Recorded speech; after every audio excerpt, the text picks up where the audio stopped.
ગીર સોમનાથ જિલ્લાના કોડીનાર તાલુકાના અંબુજાનગરમાં રહેતા 54 વર્ષીય હિપાભાઈ કનાળાએ વ્યાજખોરોના ત્રાસથી વેરાવળમાં ઝેરી દવા પી આપઘાત કર્યો હોવાનું સામે આવ્યું છે। ત્યારે મૃતકના ભાઈ ધીરુભાઈની ફરિયાદ પરથી 3 વ્યાજખોરો સામે પોલીસે ગુનો નોંધ્યો છે। આરોપીઓ મેણસી અને અર્જણ સોલંકી તેમજ આરિફ મેમણ પાસેથી હિપાભાઈએ વર્ષ 2019 થી 2021 દરમિયાન કુલ 39 લાખ રૂપિયા ઉછીના લીધા હતા। તેમણે વ્યાજ સહિત 90.93 લાખ રૂપિયા ચૂકવી દીધા છે।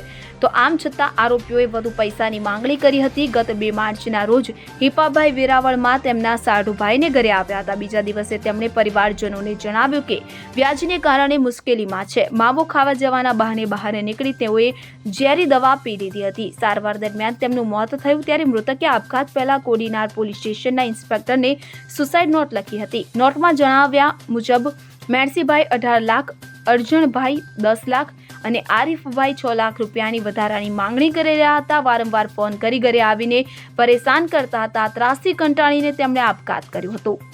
Bureau report CN24 news. હવે જુઓ દેશ દુનિયાની તમામ ખબરો તમારી આંગળીના ટેરવે। ઉઠાવો મોબાઈલ અને Google Play Store પરથી ડાઉનલોડ કરો અમારી CN24 ન્યૂઝ મોબાઈલ એપ।